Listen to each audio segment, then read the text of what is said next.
Do you know what the loudest sound in a war actually is? You might think it's the shriek of a Stuka dive bomber plummeting from the clouds, or the earth-shattering percussion of a 155mm howitzer tearing up the ground. You would be wrong. The loudest sound in war, the sound that can stop a heart faster than a sniper's bullet, is the hollow metallic clink of a fuel nozzle tapping against the bottom of an empty tank. That silence, that absolute absence of combustion, it screams louder than any explosion. It screams defeat. December 16th, 1944. The Ardennes forest. The cold wasn't just a temperature, it was a physical weight that pressed down on your shoulders, seeping through wool coats and leather boots until you couldn't tell where your skin ended and the freezing mud began. 10 degrees below zero, the kind of cold that makes steel brittle and men stupid. Lieutenant Benjamin Whitmore stood on a ridge overlooking the valley, his breath pluming out in white clouds that vanished instantly in the biting wind. 28 years old, West Point graduate, 3 months in command, already feeling like 3 lifetimes. Below him lay what should have been the pride of the Third Army, dozens of M4 Sherman tanks and M18 Hellcat tank destroyers scattered across the tree line like toys a child had abandoned. They should have been roaring beasts, engines idling with that deep, guttural growl that terrified the Wehrmacht. Instead, they were statues, iron corpses frozen in the snow. Their veins were dry. The logistics lines had been stretched until they snapped.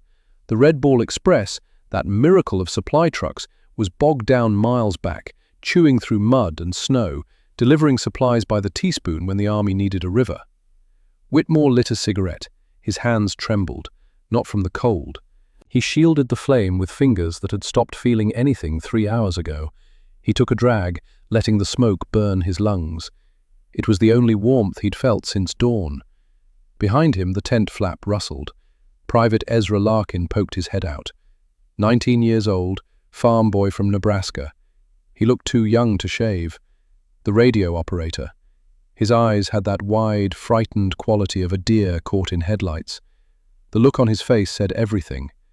The colonel had called again. Whitmore crushed the cigarette into the snow. The message was always the same. Advance or die. The Germans were massing for a counterattack. Intelligence said panthers and tigers were prowling the perimeter, waiting. If those Shermans didn't move by tomorrow morning, they wouldn't be tanks anymore. They'd be coffins. The maintenance depot was a generous name for a bombed-out barn with a leaky roof. Inside, the space smelled of grease, ozone, and desperation, the kind of smell that gets into your clothes and stays there for weeks. This was the domain of Sergeant Donovan Gallagher. Everyone called him Mac, 48 years old, hands permanently stained black with oil that soap couldn't touch anymore, voice like gravel being crushed in a cement mixer. He had a cigar that never seemed to be lit, just perpetually clamped between his teeth, moving from one corner of his mouth to the other as he worked. Mac was the kind of mechanic who could fix a Jeep with a spoon and a piece of chewing gum. But even he couldn't conjure gasoline out of thin air. He was under the chassis of a wrecked half-track when Whitmore found him, swearing softly in that continuous stream of profanity that became its own kind of poetry. Mac slid out as Whitmore approached, wiping black grease from his face with a rag that was equally dirty. "Don't ask, Lieutenant." Mac's voice rumbled from somewhere deep in his chest. "I can fix the treads. I can patch the armor. But I can't make them run on hope. We have 18 hours, Mac." Whitmore's voice was flat. "Dead. Headquarters says there's a fuel dump at the railhead in Sector 4, but the tracks are blown to hell.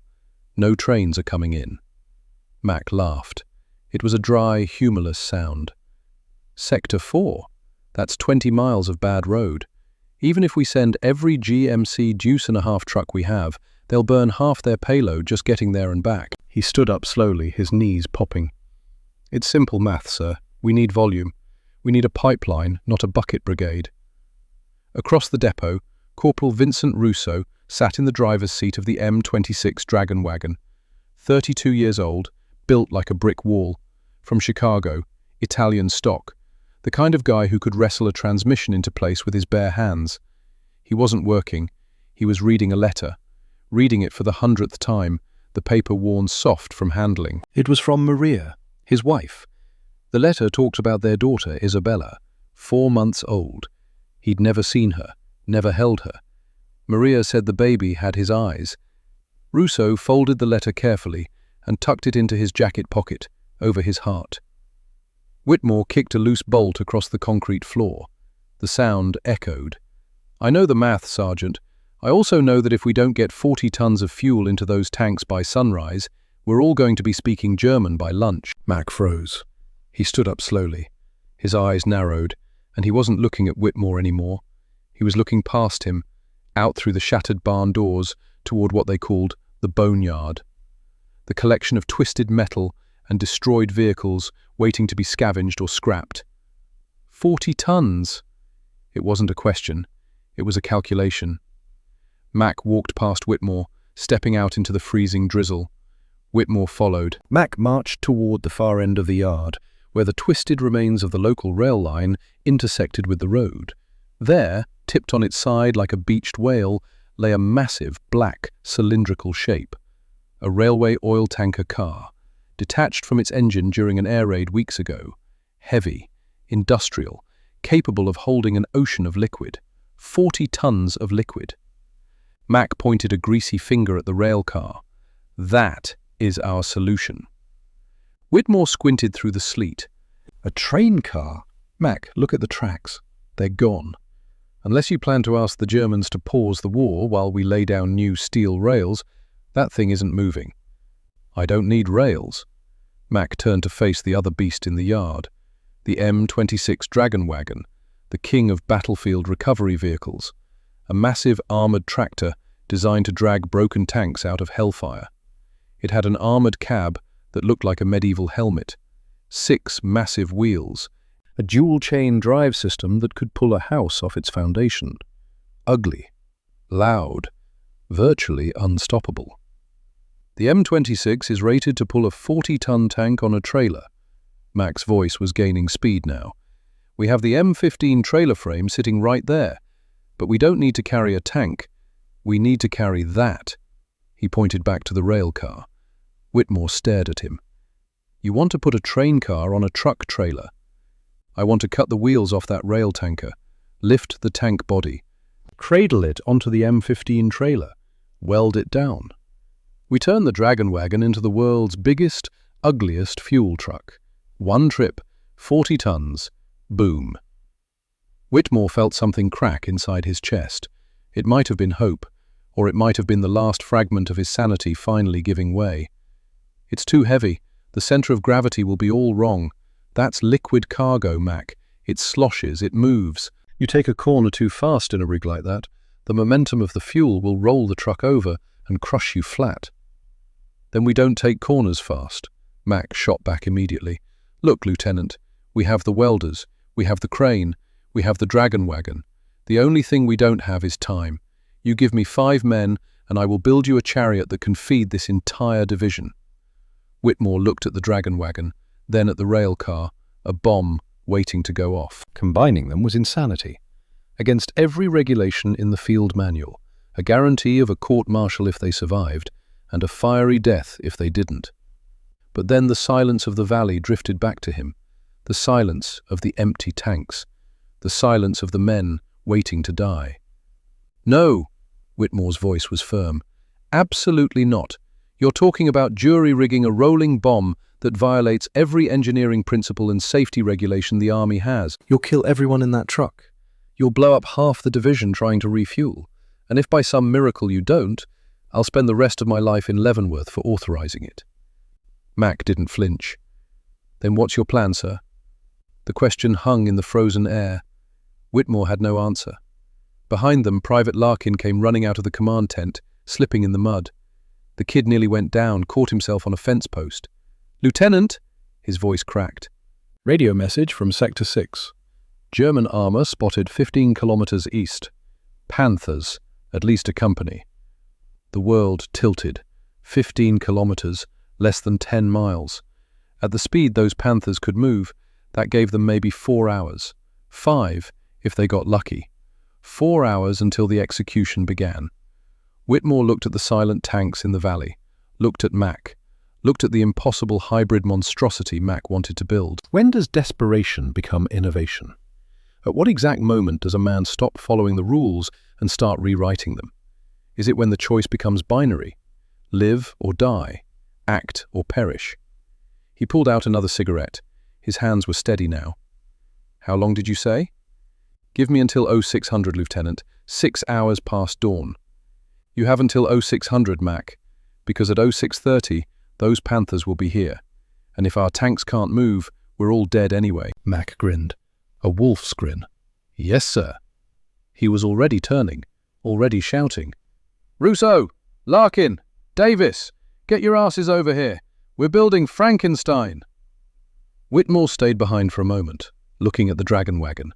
The rain was turning to snow again, settling on the cold armor like a burial shroud. In a few hours, that machine would be the only thing standing between the Third Army and annihilation. The silence was over. Tonight, they would make some noise. Have you ever witnessed a surgery performed not on flesh and bone, but on iron and steel under the flicker of a dying flashlight?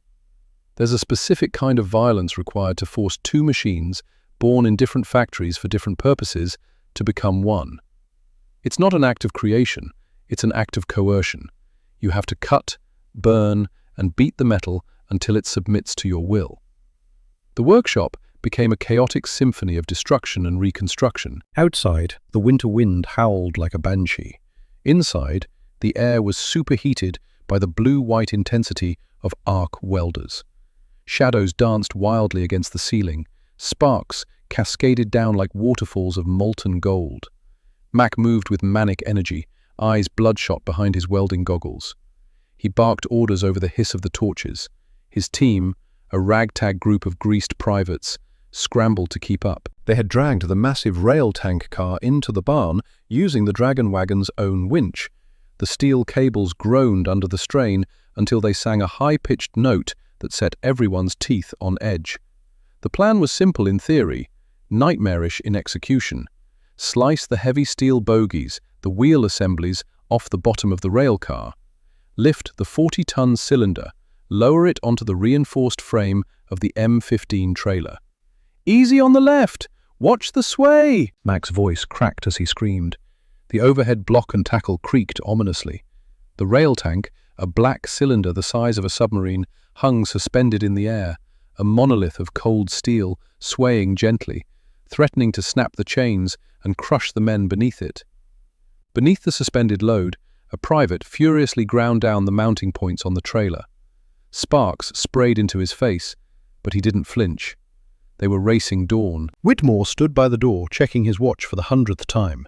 0200 hours. 4 hours until deadline. Every minute that ticked by was a minute the German panzers were creeping closer. 15 kilometers had become 14, then 13. The math was relentless. He watched as the tank was lowered. The metal groaned. There was a sickening crunch as the rail car settled onto the trailer frame. It wasn't a perfect fit. Gaps of mismatched steel stared back like broken teeth. "It's not sitting flush," one of the privates yelled. "Make it sit flush," Mac roared back. He grabbed a sledgehammer, climbed onto the trailer, and began to pound the locking pins into place. Clang, clang, clang. The sound was deafening, a rhythmic beating of industrial drums. With every strike, Mac seemed to be venting his own fear, driving the steel into submission through sheer force of anger. Private Larkin stood near the entrance, holding his Thompson submachine gun like a talisman. The kid's job was to watch for trouble, but his eyes kept drifting back to the work. He'd never seen anything like this. On the farm back in Nebraska, they fixed tractors with patience and care. This wasn't fixing, this was forcing the universe to bend. But the real trouble walked in through the barn doors, just as the welding began. Russo. Vincent Russo stood there, rain dripping from his helmet, staring at the monstrosity Mac was building. He walked around the vehicle slowly, boots crunching on metal shavings. He looked at the massive rail tank, then at the coupling connecting it to the dragon wagon's tractor unit. He kicked a tire, then he spat on the ground. No. Russo's voice was deep, rumbling like distant thunder. Mac flipped up his welding goggles, leaving raccoon-like circles of clean skin around his eyes. What do you mean, no? I mean, I ain't driving that. Russo pointed a thick finger at the rig. Look at it, Mac. That tank sits too high. Center of gravity is up in the rafters. You put 40 tons of liquid in that. First time I hit ice, the ass end tries to pass the front end. It'll jackknife, roll over, turn me into a sardine. It won't roll if you drive it right. Drive it right, in this mud, with Jerry taking pot shots at us. Russo shook his head. Slow, deliberate, final. I've got a wife in Chicago, Mac. Maria. And a daughter I've never seen. Isabella, 4 months old. I intend to meet her. That thing is a suicide note with wheels. The workshop went silent. The other mechanics stopped. They knew Russo was right. The physics didn't lie. They were building a coffin. Whitmore stepped forward, ready to pull rank, but Mac held up a hand. The sergeant walked over to a pile of scrap metal. He dragged out a heavy, jagged plate of steel, armor plating, salvaged from a destroyed German half-track. We can't change the physics, Russo. Mac's voice was surprisingly calm now, almost gentle. It's going to be heavy, dangerous. But look. He pointed to the Dragon Wagon's armored cabin. I'm welding an extra inch of Krupp steel right over the driver's side, reinforcing the roll cage. If she rolls, you'll be shaken, but you won't be crushed. Mac stepped closer. And here's the thing, Vin. Those boys in the Shermans, they're sitting in cold steel boxes right now, waiting to die. You're the best driver we have. If you don't drive this, some kid from the motor pool will try, and he will flip it 5 miles down the road. Mac's voice dropped lower. You're the only one who can keep this upright. Russo stared at the jagged piece of German armor, then back at Mac. He clenched his jaw, muscles working. He reached into his jacket and pulled out the letter, the one from Maria. He looked at it for a long moment, ran his thumb over the words. Then he folded it, put it back over his heart. You weld that plate on, you reinforce everything, and you promise me, Mac, you promise me this thing won't kill me before I see my daughter.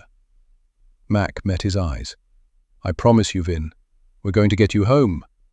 Russo nodded slowly. Then weld the plate and fix the suspension. It's sagging like my grandmother's mattress.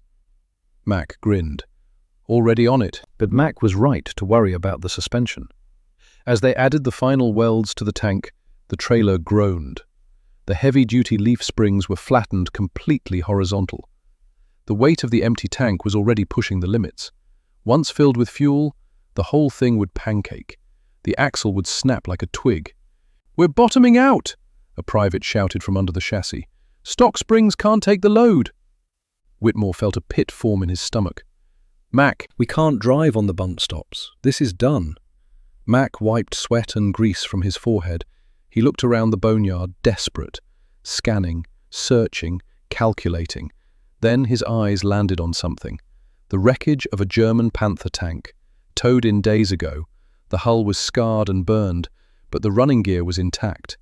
The Panther was over-engineered, complex, but its suspension system was incredibly strong. Torsion bars designed to carry 60 tons of armor. Get the torches. Mac's voice was firm now. Cut the torsion bars out of that Krautcat. Whitmore stared. You want to put German tank parts on a US truck? Steel is steel, Lieutenant. Mac grabbed a wrench, already moving toward the Panther. We're going to double-stack the leaf springs with the torsion bars. It'll be stiff as a board, ride like a brick, but it won't break. For the next 2 hours, the barn was a frenzy of improvisation. They cannibalized the enemy to save themselves. Cut, hammered, forced the German steel into the American chassis. An unholy marriage of technology, a mechanical Frankenstein stitched together with desperation. Larkin tried to help where he could, fetching tools, holding lights. At one point, Mac handed him a wrench. Don't just stand there, farm boy, those bolts aren't going to torque themselves. Larkin's hands shook as he worked, but he worked. At 0300 hours, they were testing the fit. At 0400, they were welding the final braces. The deadline was 0600. They had 2 hours. Then came the moment of truth. Load her up. Mac's voice was hoarse. We need to test this with weight, real weight. They didn't have 40 tons of fuel yet, but they had water, heavy water. They pumped it in from the well, filling the rail tank slowly. The sound of liquid sloshing inside the steel cylinder was eerie, alive. 10 tons, 20 tons, 30 tons. The suspension groaned, the trailer frame settled lower. But it was holding. 40 tons. Whitmore held his breath. Every man in the barn was silent, waiting for the crack, the snap, the catastrophic failure. But the Dragon Wagon held. The suspension was compressed, nearly flat. The tires bulged, but nothing broke. "She's holding!" Mac's voice was barely a whisper. Then he walked around to inspect one more time, got down on his knees in the mud, looked under the trailer with his flashlight, and his face went white. "No." The word came out strangled. "What? What is it?" "The axle. Look at the axle." Whitmore got down beside him. In the beam of the flashlight he could see it, a hairline crack, thin as a spider's web, running along the main axle housing. 40 tons was too much. The metal was failing, slowly, but failing. If they drove it like this, the axle would last maybe 5 miles. Then it would shear clean through. The trailer would collapse. The fuel tank would hit the ground at speed, and 40 tons of gasoline would turn into a fireball visible from orbit. They had failed. When a solution fails, do you abandon it, or do you rebuild? Do you accept defeat, or do you become more desperate? What is the line between persistence and madness? The workshop was silent, except for the sound of water dripping and metal cooling. All that work, all those hours. Larkin stood near the door, rifle hanging loose. He looked like someone had killed his dog. Russo sat on a toolbox, head in his hands. Mac stayed on his knees in the mud, staring at the crack. Whitmore's mind was racing. He couldn't go back to that valley and tell those men he'd let them die because an axle cracked. "What do we need?" His voice cut through the silence. Mac looked up. "What?" "To fix it. What do we need?" "Lieutenant, that's not—" "What do we need?" Mac's mouth opened, closed. His brain was already working. "A stronger axle. Or we distribute the weight, take the load off the center. We need a double axle system, like a heavy hauler, 2 axles instead of 1. Do we have that?" "No, but—" Mac stood up slowly, turned. There, half buried in snow, was the burned-out chassis of another half-track, different model, heavier. "We can graft a second axle from that half-track. Mount it 6 feet behind the first one. Spread the load across 2 points." "How long?" 4 hours, maybe 5. You have 90 minutes. Dawn is 0600. We roll at 0545, or we don't roll at all. Mac didn't argue. He just started moving. What happened next was a blur. Cutting torches and hydraulic jacks. They stripped the axle assembly from the dead half-track, modified the mounting brackets, welded new supports into the trailer frame. Ozone and scorched paint filled the barn. It made your eyes water. But nobody stopped. Larkin found himself in the middle of it, holding parts, running tools. At one point, Mac was struggling with a critical weld.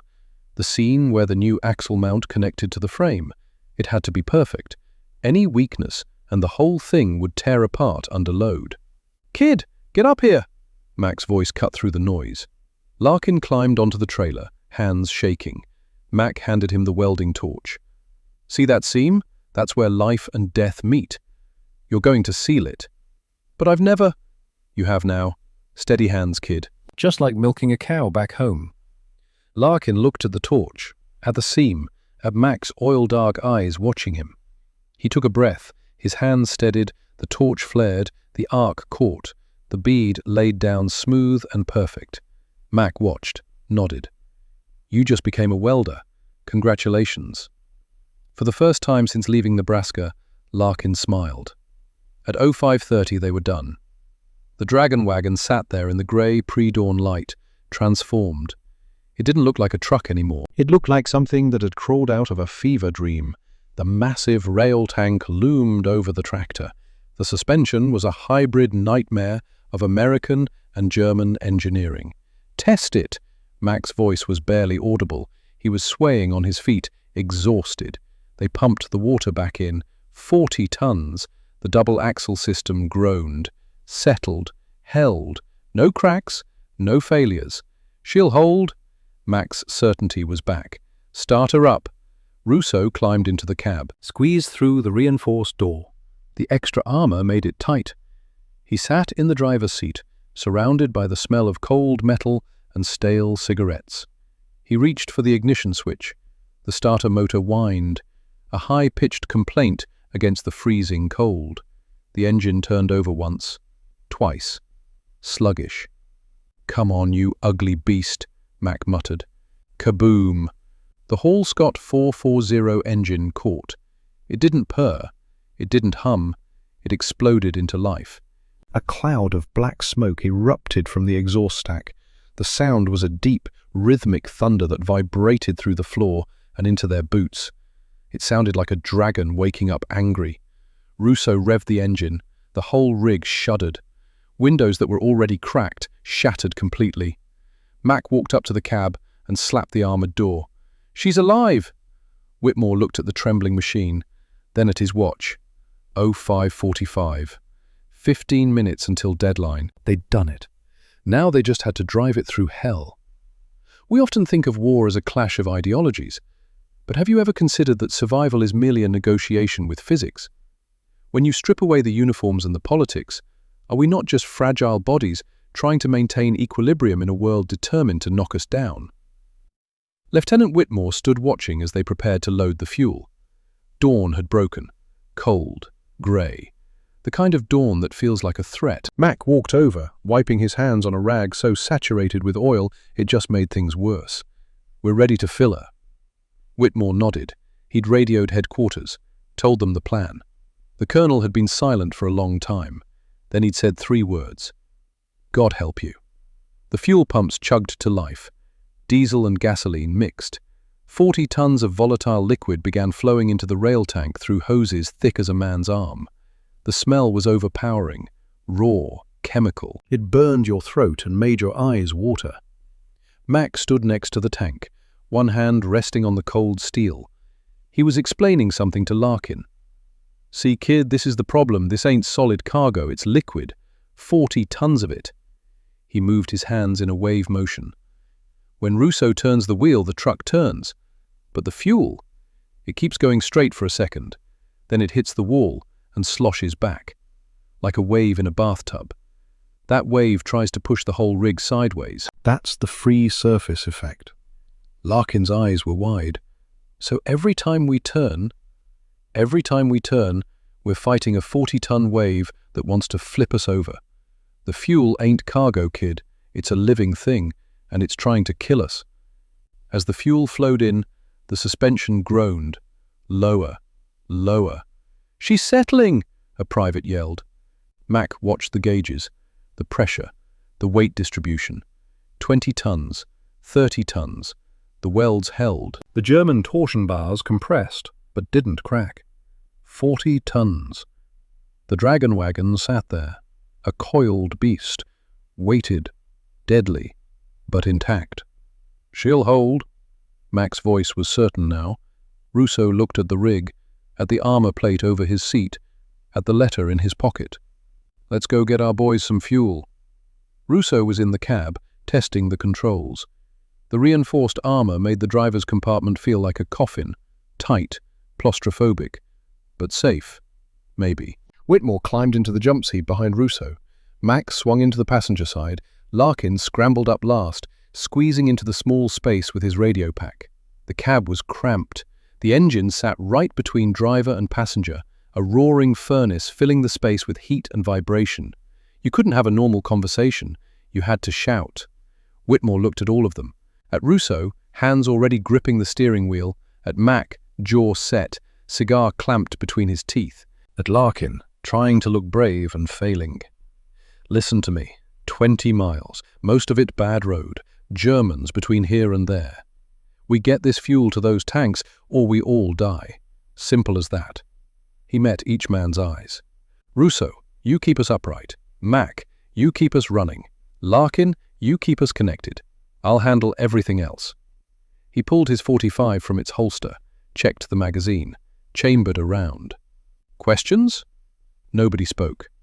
Good, let's move. What is courage, really? Is it the absence of fear?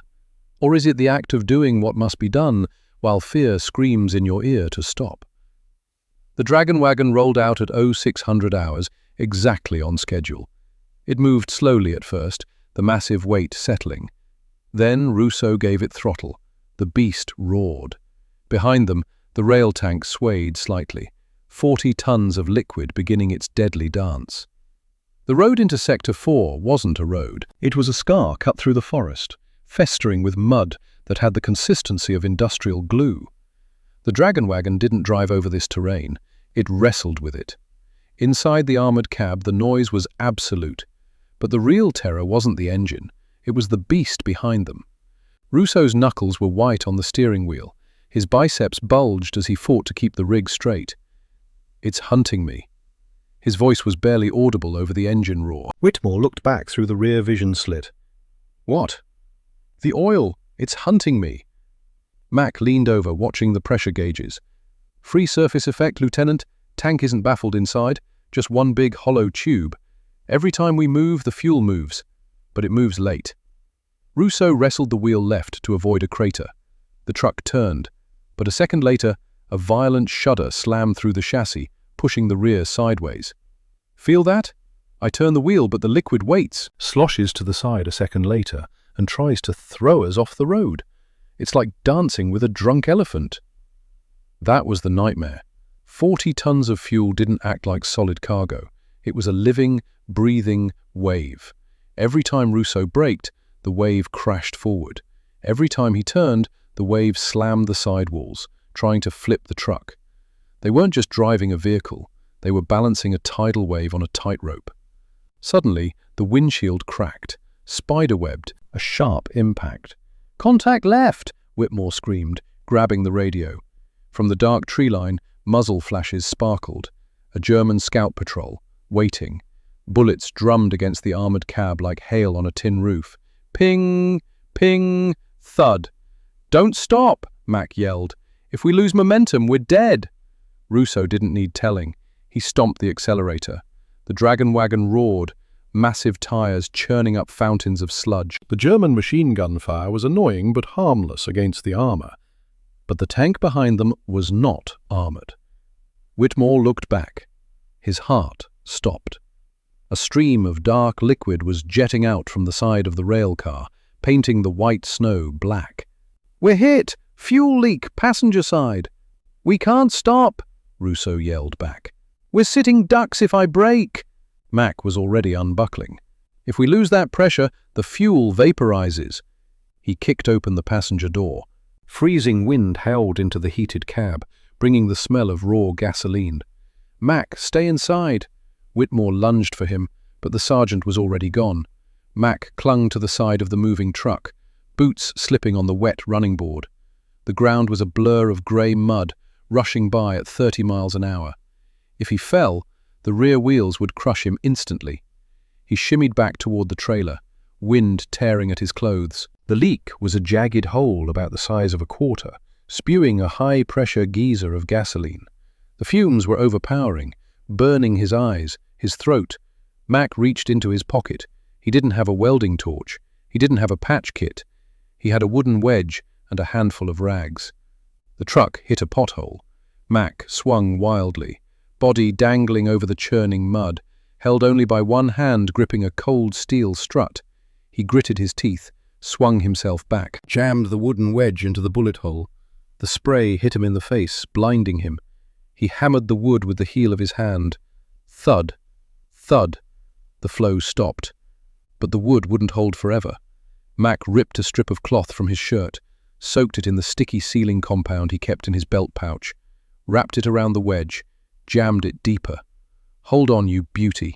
He scrambled back along the frame, half frozen and soaked in gasoline, threw himself back into the cab just as a fresh volley of bullets pinged off the doorframe. He slammed the door shut, gasping, shivering, leak sealed, His teeth were chattering. Inside the cab, something had changed. Larkin had taken over the radio. His voice was steady now, calling out German positions, marking targets. The farm boy who'd been too scared to load his rifle 3 days ago was now directing fire with the calm of a veteran. Whitmore looked at him. The kid had crossed over. Fear was still there, but it didn't own him anymore. Rousseau looked at Mac, eyes wide. "You're crazy, Mac. You know that? Just drive, and try not to spill my drink." The dragon wagon surged forward, leaving the German scouts behind. But inside the tank, the great wave of oil continued to crash and roll, waiting for its next chance to kill them. The dense canopy finally broke, revealing a stretch of road that was terrifyingly open. No trees, just grey sky and white snow. The dragon wagon felt naked, a black scar moving across a white sheet. Then they heard it, a low drone, like an angry hornet trapped in a jar. Within seconds, it transformed into a scream, the Jericho trumpet, the mechanical shriek of a Junkers Ju-87 Stuka dive bomber. "Air raid!" Whitmore shouted. 12 o'clock high!" High above, a silhouette peeled off from the clouds. It didn't glide, it fell. The Stuka pointed its nose straight at the earth, accelerating into a terrifying vertical dive. The siren wailing louder until it drowned out even the truck's engine. "I can't dodge!" Rousseau yelled. "If I swerve, the oil rolls us over. We're a sitting duck." "Keep her steady." Max scrambled up through the roof hatch, grabbed the spade grips of the M2 Browning .50 caliber machine gun. The plane grew larger. It looked like a bird of prey. Muzzle flashes sparkled from its wings as it strafed. Bullets chewed up the asphalt, stitching a line racing toward the truck. Mac squeezed the butterfly trigger. Thump, thump, thump, thump. The heavy machine gun bucked, spitting brass casings onto the roof. Tracers reached up like fiery fingers. "Come on!" Mac screamed. The Stuka released its payload. A single black bomb detached from the belly. "Hold on!" The bomb slammed into the earth 20 yards off the starboard side. Boom! The world turned white. The shockwave hit like a sledgehammer. The massive trailer, all 60 tons, was lifted physically off the ground on one side. For a heart-stopping moment, the rig teetered on 2 wheels, the fuel inside crashing against the steel walls. But gravity fought back. The sheer crushing weight of the 40 tons slammed the wheels back down with a bone-jarring impact. The truck lurched violently right.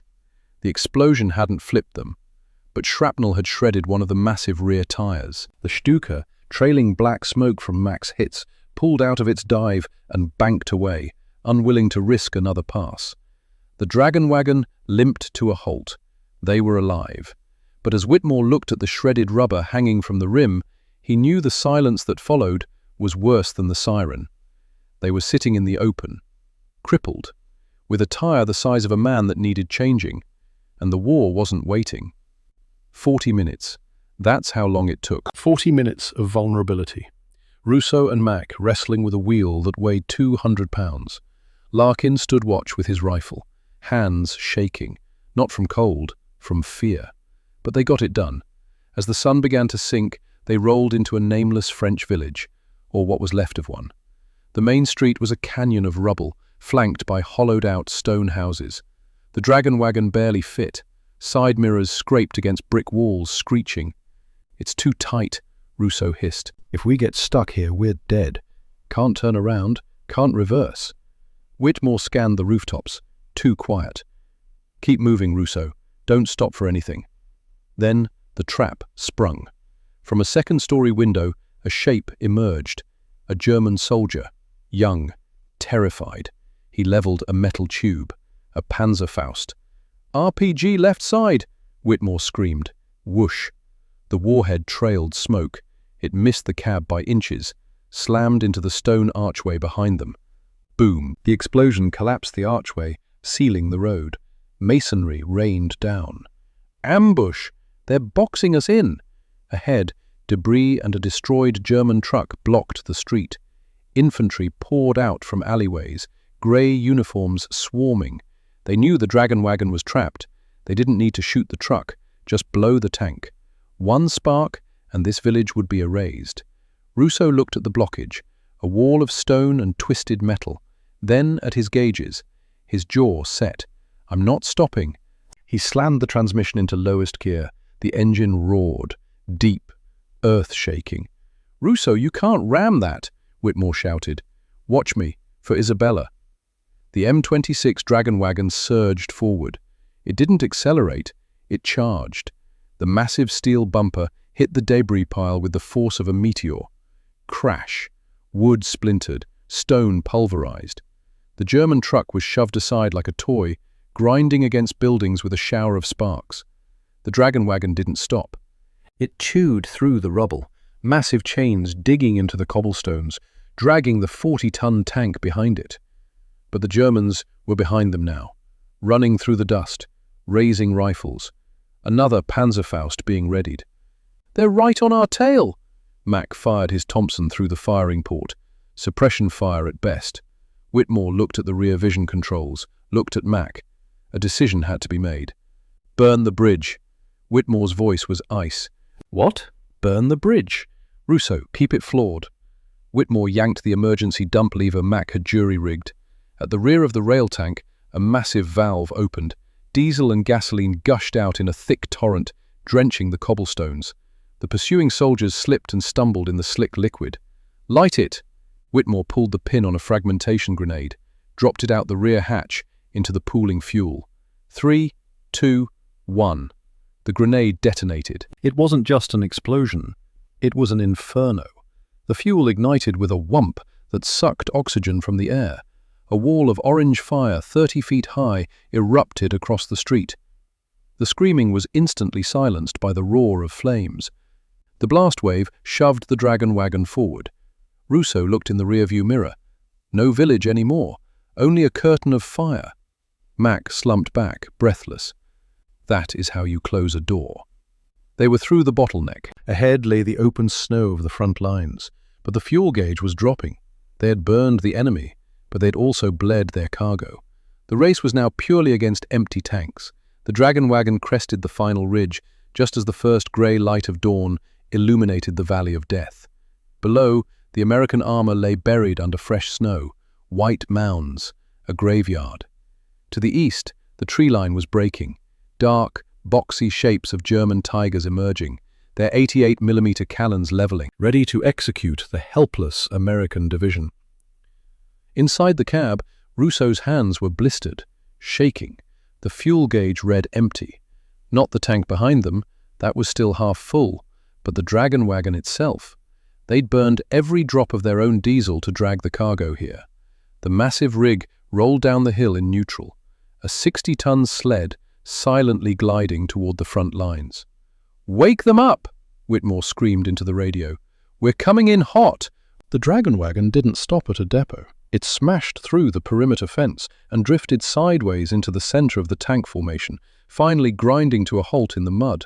Steam hissed from the overheated radiator, enveloping the vehicle in white fog. It looked like a battered beast that had crawled out of hell. "Get those lines open! Move! Move!" Mack kicked the door and fell into the snow. It wasn't a standard refueling operation. It was a frenzy. Soldiers ran from foxholes, disregarding incoming mortar fire. They didn't have pumps. They used gravity. Mack smashed the release valves with a wrench. The fuel gushed out into jerry cans, helmets, buckets. Men formed a human chain, splashing gasoline over their uniforms, running to the Shermans and Hellcats, pouring liquid life into thirsty engines. Whitmore was firing his Thompson at advancing German infantry. Russo was opening every valve. Larkin was on the radio screaming coordinates. A shell exploded 50 yards away, then 30. The Tigers were finding their range. "We're out of time!" Whitmore yelled. Suddenly a sound cut through the chaos. It started as a cough, a dry, metallic hack, then a whine, then a roar. The lead Sherman tank shuddered. Black smoke erupted from its exhaust. The Ford GAA engine, starved for days, drank the fuel and woke up with a vengeance. Hydraulics whined. The turret snapped right. The German Tiger was less than 400 yards away, muzzle flashing. But the Sherman was faster. Crack! The American tank fired. The 76mm shell screamed across the snow and slammed into the Tiger's side, igniting its ammunition rack. The German tank didn't just explode, it disintegrated. Turret flying into the air like a tossed coin. Then a second engine started, then a third. One by one, the graveyard woke up. The valley, once silent, was now filled with the deafening, beautiful symphony of 50 American engines revving in unison. The ground trembled, not from fear, from power. The German advance faltered. They'd come to bury corpses. Instead, they'd walked into a den of waking lions. 20 minutes later, the German assault broke. The Tigers withdrew.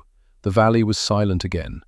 But this time, it was the silence of victory. Whitmore, Mack and Rousseau sat on the running board of the dragon wagon, too exhausted to stand, too numb to celebrate. Mack pulled out his cigar, the one he never lit. This time he lit it, took a long drag, passed it to Whitmore. Whitmore took it, passed it to Rousseau. Rousseau looked at the cigar, at his hands, black with grease and cordite. He took a drag, looked at the letter in his pocket. Maria's going to smell the smoke on this letter. Tell her it's victory smoke. Mac's voice was gravel. Larkin walked up. His hands were covered in grease, oil under his nails. He looked like a mechanic now, not a farm boy. Radio says we saved 1,127 men, Lieutenant. Whitmore nodded, too tired for words. They sat there as the sun rose, 4 men, covered in filth, surrounded by the smell of diesel and spent brass. Heroes don't celebrate, they just breathe and wait for the next mission. But for now, they'd earned this sunrise. 70 years later. The National World War II Museum, New Orleans, Louisiana. The rail tanker sits on display, restored but still scarred. The welding seams are visible, the armor plating, the double axle system that shouldn't exist. An elderly man stands in front of it, 88 years old. His granddaughter holds his arm. He reaches out with a trembling hand, touches the cold steel. "Grandpa, you okay?" "I drove a Sherman that day," his voice cracks. "We'd been sitting in the cold for 3 days. No fuel, no hope. Then this monster came rolling in." He closes his eyes, and for just a moment the wrinkles disappear from his face. He's 19 again, freezing in a tank, waiting to die. Then hearing the most beautiful sound in the world, an engine drinking life. Do you know what the loudest sound in war is? It's not the guns, it's the silence of an empty tank. And the most beautiful sound? It's the roar of an engine that refuses to let good men die. Somewhere today, a doctor in Boston, a teacher in Nebraska, an engineer in Chicago. They exist because 80 years ago, 4 men refused to let physics, regulations, or fear stop them from delivering 40 tons of hope. Lieutenant Benjamin Whitmore died in 1998, age 82.